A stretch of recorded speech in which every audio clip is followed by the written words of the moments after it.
ಮಾಡಿ ನಾವು 48ನೇ ಇಸ್ವಿ ಒಳಗೆ ನಾವು ಸ್ಟಾರ್ಟ್ ಮಾಡಿರೋದು. ಈವರೆಗೂ ಅದನ್ನು ಪೂಜೆ ಮಾಡ್ಕೊಳ್ತಾ ಬಂದಿದ್ದೀವಿ.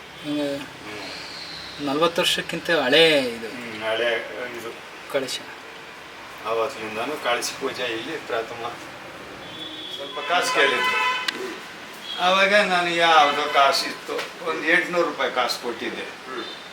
ಆ ಕಾಸು ಅವ್ರು ಏನು ಮಾಡವ್ರೆ ಅಂದರೆ, ಈ ತಟ್ಟೆಗೆ ಬರ್ತಾರಲ್ಲ 4 ಆಣೆ 8 ಆಣೆ ಕಾಸೆಲ್ಲ ಒಂದು ಚಿಕ್ಕ ಬಿಂದಿಗೆಗಳಿಗೆ ಹಾಕಿ ಮಡಗಿದ್ದಾರೆ.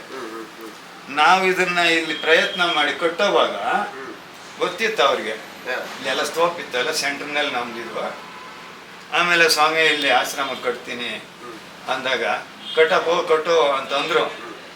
ಆಮೇಲೆ ಅವತ್ತು ಈ ಕೂಚ ಕಂಬ ಹೊಡೆದಿದ್ದು ಗುಣಿ ಹಂಗೆ ಇತ್ತು. ಎತ್ತೋಕೆ 15 ಜನ ಬಂದವ್ರಿಗೆ ಈ ಕೂಚನ ಎತ್ತೋಕ್ಕಾಗಲ್ಲ. ಆಮೇಲೆ ಇವರು ಬಿಂದಿಗೆನ ಹೆಗಲ ಮೇಲೆ ಇಟ್ಕೊಂಡ್ ಬಂದ್ರು.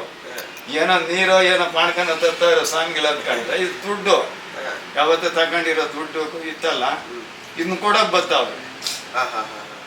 ಆಮೇಲೆ ನಾನೇನು ಮಾಡಿದೆ, ಹಿಂಗೆ ಹೆಗಲ ಮೇಲೆ ಟವಲ್ ಇತ್ತು. ಸರಿ ಸ್ವಾಮಿ ಕೊಡ್ತೀರಾ ಕೊಡಿ ಅಂತ ಇಲ್ಲೇ ಹಾಕಿದೆ. ಹಿಂಗೆ ಹಾಕ್ದಾನೆ ಎಲ್ಲ ಬಗ್ಸಿದ್ರು.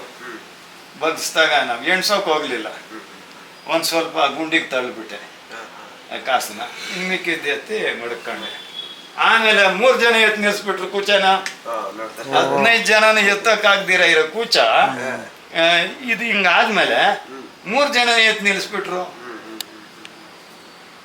ಆವಾಗ ಅದೊಂದು ಆಶ್ಚರ್ಯಕಾರಿ ಆಯಿತು.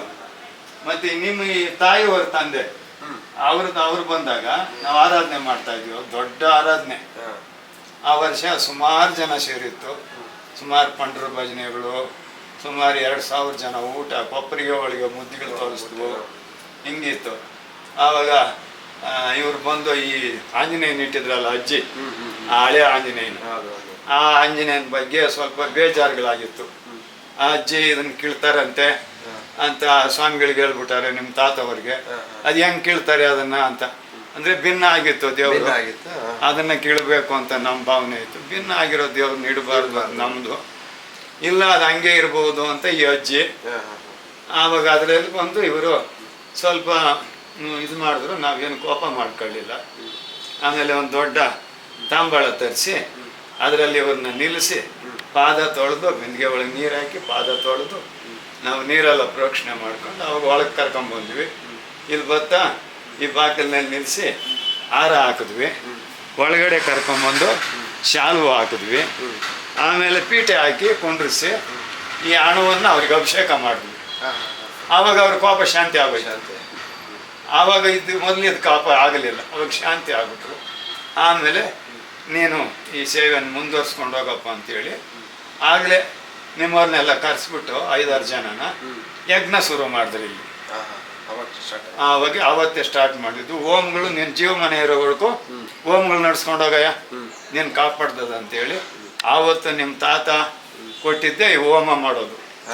ಆವತ್ತಿನಿಂದ ಇವತ್ತಿನವರೆಗೂ ಹೋಮಗಳನ್ನ ನಡ್ಸ್ಕೊಂಡು